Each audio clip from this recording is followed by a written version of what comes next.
అందరికీ నమస్కారం అండి. కలలకు రెక్కలు తొడిగే కథకు స్వాగతం. ఈ కథ ఫస్ట్ ఎపిసోడ్ను నేను పోస్ట్ చేసినప్పుడు దీని యొక్క ఇంట్రో ఏంటో మీకు తెలుపలేదు కదండి. ఇది ఒక అమ్మాయి కథండి. ఇంటర్ పూర్తయిన వెంటనే బావతో తనకి పెళ్ళవుతుంది. సంవత్సరం తిరగకుండానే తను గర్భవతి కూడా. కానీ తనకి చదువు అంటే చాలా ఇష్టం. అనుకున్నది సాధించాలి అనే తపన. తన జీవితంలో వచ్చిన అవాంతరాలను దాటుకుంటూ తను అనుకున్న లక్ష్యాన్ని చేరుకోగలిగిందా అనేదే అండి ఈ కలలకు రెక్కలు తొడిగే అనే కథ. ఈ కథ ప్రతి ఒక్క అమ్మాయి కూడా వినవలసిన చాలా మోటివేషనల్ ఇన్స్పిరేషన్గా తీసుకోవలసిన ఒక చక్కటి కథ అండి. ఈ కథను నేను రాయటం మొదలుపెట్టిన తర్వాత నాకు కూడా చాలా హ్యాపీగా అనిపించిందండి. ఎందుకంటే ఇటువంటి చక్కని కథ రాయటానికి నాకు ఊహకు వచ్చినప్పుడు నేను చాలా హ్యాపీగా ఫీల్ అయ్యి ఇక ఆలస్యం చేయకూడదు అనేసి నేను వెంటనే కథను స్టార్ట్ చేశానండి. మరిక ఆలస్యం చేయకుండా కథలోకి వెళ్దాం. ఇంతకు ముందు ఉన్న పార్ట్స్ అన్నీ కూడా మన ఛానల్లో ప్లేలిస్ట్లో సేవ్ చేయబడి ఉన్నాయండి. ఒకవేళ మీకు ఇంట్రెస్ట్ అయితే కనుక వెళ్ళి చెక్ చేయొచ్చు. ఇంటర్ విద్యార్థి చదువులో వచ్చే అతి ముఖ్యమైన ఘట్టాలలో మొదటి ఘట్టం ప్రాక్టికల్స్. సమయం రానే వచ్చింది. కాంచన, సునీతలు ఎంతో బాగా ప్రాక్టికల్ పరీక్షలకు హాజరయ్యి మంచి మార్కులతో పాస్ అయ్యారు. దివ్య ఏమైనా తక్కువ అనుకుంటున్నారా? తను కూడా జస్ట్ బోర్డర్ మార్కులతో గట్టెక్కేసింది లేండి. ఇంకా మిగిలిన రెండవ ఘట్టం ఫైనల్ ఎగ్జామ్స్.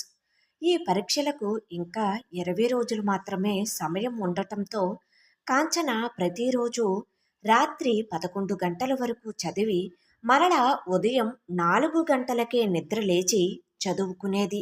ఇక సునీత వాళ్ళ అమ్మగారికి పరిచర్యలు చేసుకుంటూ తను కూడా కష్టపడి చదువుకుంటూ ఉంది. దివ్యకు మాత్రం ఎగ్జామ్స్ అంటే భయం ఉండదు అనుకుంటున్నారా? అందుకే ప్రతిరోజు హరితో మాట్లాడే సమయంలో ఒక 15 నిమిషాలని తగ్గించి ఆ సమయాన్ని తన ఎగ్జామ్స్ ప్రిపరేషన్స్కి వెచ్చించింది. మరి అదృష్టం కొలది కాంచన, సునీత, దివ్యల ముగ్గురికి పరీక్ష కేంద్రం ఒకే చోట వచ్చింది. ఈ ఎగ్జామ్ సెంటర్ వారి పక్క ఊరిలో ఉంటుంది. ప్రతిరోజు ముగ్గురు కలిసి వెళ్ళి పరీక్షలు అన్నీ చక్కగా రాసి మళ్ళీ తిరిగి కలిసి వచ్చేసేవారు. ఆ రోజు ఆఖరి పరీక్ష ముగిసిన తరువాత, పరీక్ష రాసిన తరువాత ముగ్గురు కలుసుకునే చెట్టు క్రింద నిలుచుని కాంచన, సునీతలు దివ్య కోసం ఎదురు చూస్తూ ఉన్నారు. అన్ని రూమ్స్ ఖాళీ అయిపోయాయి. కానీ దివ్య మాత్రం బయటకి ఊడిపడి రావటం లేదు. కాంచన, సునీతలకు దివ్య ఏమయ్యిందో అని కంగారుతో కాళ్ళు చేతులు ఆడటం లేదు. ఇద్దరి హృదయాలు చాలా వేగంగా కొట్టుకోవటం ప్రారంభమైంది. సునీత కళ్ళు మరింత పెద్దవిగా చేసి దూరాన ఉన్న దృశ్యాన్ని ఆశ్చర్యంతో చూస్తూ ఉండిపోయింది.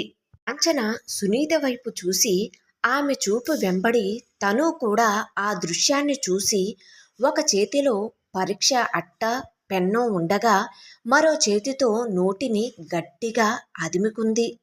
అక్కడ హరి సినిమా హీరోలా తయారయ్యి మోటార్ సైకిల్పై కూర్చుని ఉంటే దివ్య అతనితో ఏమిటో సంభాషిస్తూ ఉంది.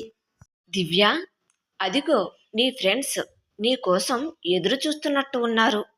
వాళ్లతో చెప్పి తొందరగా వచ్చే టైం అవుతుంది అన్నాడు హరి. దివ్య పరుగున కాంచన, సునీతల దగ్గరకు వచ్చింది. కాంచన, సునీతలు ముక్త కంఠంతో, దివ్య, నీ కోసం మేము ఎంత కంగారు పడ్డామో తెలుసా? సరే సరే పద అని దివ్య చేయి పట్టుకుని ఆటో స్టాండ్ వైపుకి నడవసాగారు. దివ్య కాంచన చేతి నుండి తన చేతిని విడిపించుకుని, ఆగండి, ఒకసారి నేను చెప్పేది వినండి ఇద్దరు అంటూ, హరి నా కోసమే తన ఫ్రెండ్ మోటార్ సైకిల్ అడిగి తీసుకుని వచ్చాడు. నన్ను తనతో సినిమాకు తీసుకువెళ్తాను అంటున్నాడు అని దివ్య చెప్పింది. వాళ్ళ ఇద్దరి మొహాలు వంక చూడకుండా దూరంగా ఉన్న హరి ముఖం వైపు చూస్తూ, మరి ఇంటి దగ్గర మీ అమ్మగారు వాళ్ళు నువ్వు రాలేదని కంగారు పడతారేమో అని కాంచన అంటుంది దివ్య వంక సూటిగా చూస్తూ. లేదు, నేను ముందుగానే మా అమ్మతో పరీక్ష పూర్తయిన తరువాత నేను సునీత కాంచన వాళ్ళ ఇంటి దగ్గర సాయంత్రం వరకు గడిపి వస్తాం అని అమ్మతో చెప్పాను అని ఏమాత్రం కంగారు లేకుండా చెప్పింది దివ్య. సరే, నీ ఇష్టం మరి.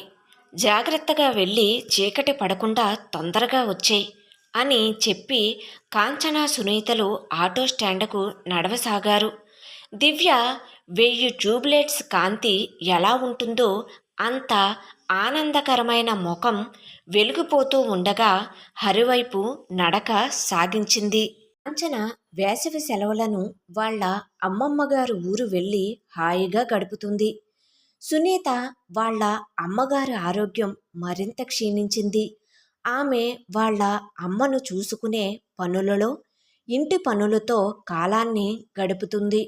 ఇక దివ్య హరితో మాట్లాడే సమయాన్ని మరొక 2 గంటలు పెంచింది.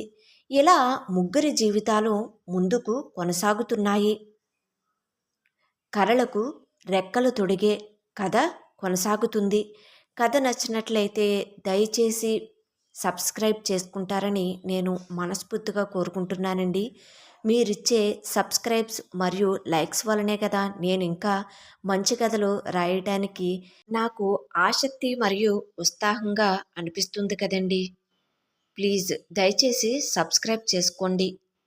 Thank you.